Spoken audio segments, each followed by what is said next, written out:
RAB বিলুপ্ত করা হবে। আপনারা দেখবেন বিএনপি চেয়ারপারসন সাবেক যিনি মাননীয় প্রধানমন্ত্রী ছিলেন মরহুমা বেগম জিয়ারও কিন্তু এই ব্যাপারে অনেকবারের বক্তব্য আছে যে আমরা ক্ষমতায় আসলে র্যাব বিলুপ্ত করে দেব।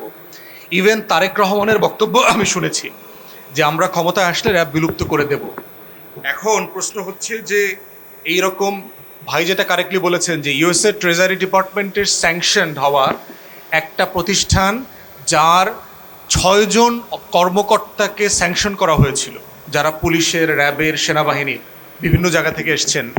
এই রকম একটা স্যাংশন, নিষেধাজ্ঞা দেওয়ার একটা ফোর্স যার উপর থেকে এখনও নিষেধাজ্ঞা উজ্জ্ব করা হয় নাই, তাদের উপর থেকে উজ্জ্ব করবার ব্যবস্থা না নিয়ে আপনি এই ফোর্সটাকে রেখে দেবার যে সিদ্ধান্ত নিলেন, এবং এই যে মানবাধিকার লঙ্ঘনের বিচারগুলো এখনো হইল না, শেষ হয় নাই, আপনারাও মানবাধিকার কমিশনের আইনটা পাশ করলেন না, এই সম্মিলিত বাস্তবতায় র্যাব রেখে দেওয়া মানে হচ্ছে আপনাদের মতলব ভালো না। আপনাদের মতলব ভালো না। এই যে আপনারা 17 বছরে কিছু শেখেন নাই, এটা হচ্ছে একটা বড় প্রমাণ তার। এখন আপনি বলছেন যে এলিট ফোর্স লাগবে। এলিট ফোর্স কেন লাগবে? র্যাব হওয়ার আগে কি বাংলাদেশে এলিট ফোর্স ছিল না? আমাদের সেনাবাহিনী, বিমান বাহিনী, নেভির প্রত্যেকটা ফোর্সে এলিট ফোর্স আছে। যে কোনো ক্রাইসিস মোমেন্টে তারা পুলিশকে সাহায্য করার জন্য, সরকারকে সাহায্য করবার জন্য বহু অপারেশনে আসছে। বহু জায়গায় বহু ঘটনা এরকম ঘটেছে। তাহলে এর আগে এপিবিএন নামক একটা ফোর্স আছে বাংলাদেশে, আর্ম পুলিশ ব্যাটালিয়ন, যাদের পুলিশের যে অংশটা আর্মস ক্যারি করে, মানে তার ট্রেন্ড আছে, ওটাই তো আমার এলিট ফোর্স ছিল পুলিশের। তাহলে আপনি র্যাব করে আমার ঐতিহাসিক পুলিশের এলিট ফোর্সটাকে দুর্বল করে রেখেছেন, অথচ এমন একটা ফোর্সকে আপনি বাঁচিয়ে রাখবার জন্য চেষ্টা করছেন যেই ফোর্সটা মানবাধিকার লঙ্ঘনের জন্য সারা দুনিয়াতে সমালোচিত, স্যাংশনড, এবং এখানে যারা কাজ করছেন তারা ভবিষ্যতে জাতিসংঘ থেকে শুরু করে বিভিন্ন মিশনে কাজ করতে পারবেন না, এবং তাদেরকে বিভিন্ন জায়গায় স্যাংশন দেওয়া হচ্ছে। এবং আমি জানি যে আর্ম ফোর্সেসের অফিসাররা র্যাবে আসতে চায় না, কারণ তাদের ফিউচার কেরিয়ার নষ্ট হয়ে যাবে এখানে কাজ করলে। অতএব এই সকল বাস্তবতা, এই সিদ্ধান্তটাকে আমরা ভুল সিদ্ধান্ত মনে করি, যেটা অরিজিনালি আমরা সকল রাজনৈতিক দল মিলে একমত হয়েছিলাম, সেই সিদ্ধান্তে ফিরে যাওয়া দরকার। আপনি ট্রানজিশনের জন্য সময় নেন। বিলুপ্ত করা মানে এটা না আওয়ামী লীগ যেভাবে বিএনপি জামাতের অফিস বন্ধ করে দিয়ে আসছে, দিনে দিনে গিয়ে ওখানে তালা মেরে দিয়ে আসছে, সরকার গিয়ে গিয়ে র্যাবের অফিসে তালা মেরে দেবে, ব্যাপারটা তো এরকম না। বিলুপ্ত করবেন আপনি 2 বছর 3 বছর ধরে পুরো সিচুয়েশনের নিয়ন্ত্রণ নিয়ে বিলুপ্ত করবেন, কারণ বিকল্প এই ফোর্সগুলো যে কাজগুলো করছে, এই ফাইলগুলো তো কোথাও না কোথাও হ্যান্ড ওভার করতে হবে।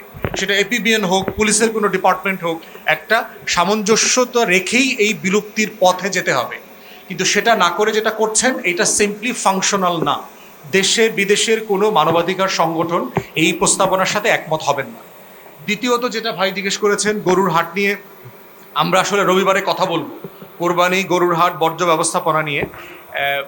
কুইকলি রেসপন্স যেটা করছি সেটা হচ্ছে এটা তো নতুন কিছু না, এটাই তো চাঁদাবাজির অংশ, যেটা বললাম আর কি, যে রাস্তাঘাট ফুটপাত দখল করে যাচ্ছে তাই কারা করছে, এবং এই শক্তিটা কোথায় যে আমি একটা হাঁটার রাস্তা বন্ধ করে দিলাম, একটা লেন বন্ধ করে গরু বসায় দিলাম। এই যে সারা বাংলাদেশকে, সারা শহরকে গরুর হাট বানানোর যে বাণিজ্য, এই বাণিজ্যর নামই তো হইল প্রাইভেট সেক্টরের চাঁদাবাজি, বেসরকারি চাঁদাবাজি। এবং এই বেসরকারি চাঁদাবাজির এমডি, চেয়ারম্যান, সিইও সবই হলো সরকারি দলের। এবং প্রত্যেক এলাকার যারা পাতি নেতারা আছে তারা এগুলো ম্যানেজ করতেছে, প্রত্যেক ওয়ার্ডে ওয়ার্ডে এই মৌসুমি আয় উপার্জনের জায়গা।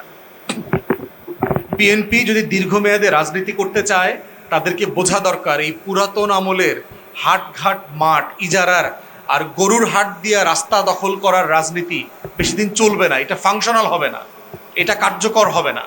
এটা যদি আপনারা ভোটের রাজনীতিতে তরুণদের মানে মানসিকতা, ভোটের যে প্যাটার্ন, এগুলো দেখে না বোঝেন, তাহলে আপনাদেরকে ভবিষ্যতে করা মাসুল দিতে হবে, কিন্তু রাজনৈতিক মাসুল দিতে হবে।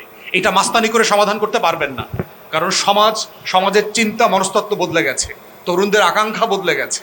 এই বদলে যাওয়ার জায়গায় আপনারা এই রাজনীতি আর হাটঘাট, মাঠ দখল করা, কোরবানির হাট বসায় দেওয়া, রাস্তাঘাট দখল করে, খেলার মাঠ, স্কুলের মাঠ দখল করে এই রাজনীতি করা বন্ধ করতে হবে। এগুলো ব্যবসাকে ব্যবসার মতো করে করতে দেন, এগুলো দিয়ে রাজনীতি করিয়েন না। আপনার যারা গরু ব্যবসায়ী আছে, গরু ব্যবসায়ী দলের পদ পদবি দিয়েন না, ওদেরকে গরু ব্যবসা করতে দেন। যারা যারা এইবার সরকারি দলের এই কোরবানি ব্যবসায় নামছে, ওদেরকে দলের পদ থেকে বহিষ্কার না করে সব কমিটিতে একটা হাট বিষয়ক সম্পাদক, গরুর হাট বিষয়ক সম্পাদক, কোরবানি বিষয়ক সম্পাদক, মাঠ দখল বিষয়ক সম্পাদকের পদ তৈরি করে দেন।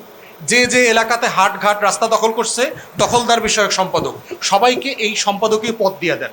তাহলে আমরা জানবো আসলে এলাকাতে এই দখলের বাণিজ্যটা কারা করতেছে। যে আপনার সরকারি দলের হওয়ার কারণে কে কারটা সমাধান করবে, কোনো ডিসিপ্লিন তো দেখতে পাচ্ছি না। মাননীয় প্রধানমন্ত্রী, স্বরাষ্ট্রমন্ত্রীর কথা কাজেই তো কোনো মিল খুঁজে পাচ্ছি না। যেটা বলছেন করবেন কিন্তু উল্টাটা করছে দেখতে পাচ্ছি। বলা হচ্ছিল যে মানে দলীয় বিবেচনায় নিয়োগ দেবেন না।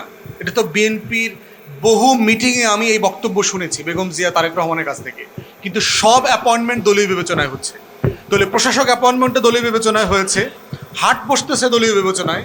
তো দলীয় বিবেচনার লোক এক বিবেচনার লোক আর এক বিবেচনার লোককে কীভাবে বাদ দিয়ে দিবে? এগুলো তো বিবেচনা বিষয়ক সম্পাদক, সবাই সবাইরে বিবেচনা করে যেহেতু দলের পক্ষে আছে। এই বিবেচনা বিষয়ক সম্পাদক তো একজন আরেকজনের পদ খায় দিতে পারবে না, এটা তো প্র্যাকটিক্যালি পসিবল না।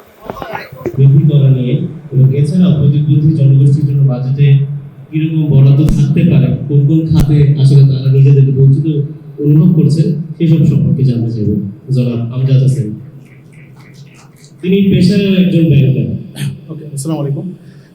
আমরা যেটা দেখি যে প্রতিবন্ধী নাগরিক, আমি ভূমিকায় যাচ্ছি না, কারণ প্রতিবন্ধী নাগরিকদের ক্ষেত্রে সবচেয়ে বড় কথা কি, প্রতিবন্ধী নাগরিকরা নিজেদেরকে বাংলাদেশের প্রথম শ্রেণীর নাগরিক মনে করেন না। প্রথমত অনেকে মনে করেন দ্বিতীয় শ্রেণীর, আর অধিকাংশই মনে করেন তারা তৃতীয় শ্রেণীর নাগরিক। কারণ প্রতিবন্ধী নাগরিকদেরকে অনেক বেশি পরিমাণে যখনই যেই সরকারে এসে তারা ফাঁপিয়ে দেখার চেষ্টা করছে, তারা প্রতিবন্ধী নাগরিকদের জন্য সর্বোচ্চটা করার চেষ্টা করে সবার। এবং বর্তমান গভর্নমেন্টের ক্ষেত্রে দেখবেন আপনারা যে তারা ম্যানিফেস্টোতে প্রতিবন্ধী নাগরিকদের বিশাল বিশাল গল্প দিয়েছে, কিন্তু যখনই ভাতা সহ অন্যান্য কিছু বরাদ্দের কথা আসলো, তারা দুম করে করলো কি, যে একটা ফ্যামিলি কার্ড ঘোষণা দিল, যেখানে হচ্ছে 4.5 কোটি পরিবারের নারীদের জন্য তারা ফ্যামিলি কার্ড দেবে, এবং সেটার প্রতি মাসে বরাদ্দ হচ্ছে 2500 টাকা। আর সেখানে প্রতিবন্ধী জনগোষ্ঠীর মধ্যে যারা এখানে বাংলাদেশে মানে প্রতিনিয়ত যেই ডাটাটা ডেভেলপ হচ্ছে, এই ডাটা ডেভেলপমেন্টের ক্ষেত্রে যেটা হচ্ছে যে ওখানে আপনারা দেখবেন যে আছে প্রায় 39 লক্ষের মতো মানুষ। তো সেখানে হচ্ছে এই মানুষের জন্য বরাদ্দ করা হয়েছে 900 টাকা, এবং সেটার ক্ষেত্রে আবার কীভাবে দেবে, কতটা দেবে, তার মধ্যে কিছু স্পেসিফিক কাদেরকে দেবে, হুট করে বললো যে 1000 টাকা হচ্ছে কিছু মানুষদেরকে দেবে, কিন্তু সেটা কীভাবে দেবে, প্রসেসটা কি, সেটা নিয়ে কোনো কথা নেই। যেখানে একজন প্রতিবন্ধী নাগরিক তার জীবন চলার ক্ষেত্রে তার নিজের পরিবার থাকে, সব কিছু থাকে। একটা মানুষ তার উপার্জনের ক্ষেত্রে, একজন নারী বিভিন্ন জায়গায় কাজের জায়গায় কাজ করতে পারেন এবং সেখানে যুক্ত হতে পারেন, পরিবারে তার অন্যান্য সদস্যরা থাকে যেখানে অবদানের জায়গাটা থাকে, সেই বিষয়গুলোতে তারপরেও তার জন্য বরাদ্দ তিনি রাখার চেষ্টা করছেন গভর্নমেন্ট, মানে 2500 টাকা।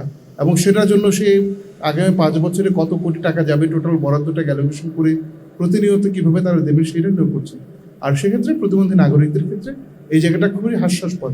আপনারা নিজেরা বুঝবেন যে নিজেদের চলার পথে আপনাদের প্রতিনিয়ত যাতায়াতে 900 টাকা দিয়ে আসলে কয়দিন আসলে প্রতিবন্ধী নাগরিকদের যারা আসলে বিশেষভাবে কোনো কাজের সাথে যুক্ত নন বা তাদের শারীরিক সক্ষমতার কারণেও বিভিন্ন জায়গায় কাজের ক্ষেত্রে যুক্ত হতে পারবেন না, আবার যারাও যুক্ত হবেন সর্বক্ষেত্রে কিছু কিছু কাজে, এবং তাদের যে রেগুলার যে তাদের জন্য একটা স্পেশাল নয়, কিছু রিজনেবল অ্যাকোমোডেশন দরকার হয়, সেই জায়গাগুলো কিভাবে হবে সেটা নিয়েও একটা কোশ্চেন থাকে। হ্যাঁ, আমি শেষ করছি। এরপরে যেটা হচ্ছে দেখবেন যে তাদের যে শিক্ষা ক্ষেত্রে, তারপরে চিকিৎসা ক্ষেত্রে, বা হচ্ছে যে এটা স্বাস্থ্য নিয়ে কথা হচ্ছিল, বিভিন্ন রাষ্ট্রে দেখবেন যে প্রতিবন্ধী নাগরিকদের জন্য একটা সোশ্যাল সেফটি মধ্যে ইন্স্যুরেন্স ব্যবস্থা থাকে গভর্নমেন্টের তরফ থেকে, সেই জায়গায় আমরা দেখতে পাই না। চিকিৎসা ক্ষেত্রে যে তাদের জন্য যে রিজনেবল অ্যাকোমোডেশন হবে সেটা দেখা যায় না। এইভাবে চূড়ান্ত লেভেলের প্রতিবন্ধী নাগরিকদের এই বাজেট আলোচনা নিয়ে আমরা এই আয়োজনটা দেখতে পাই না আর কি। নিশ্চয়ই সামনের দিকে এই বিষয়গুলো আসবে আর কি। ভালো থাকবেন সবাই, ধন্যবাদ। অসংখ্য ধন্যবাদ আমজাদ ভাইকে।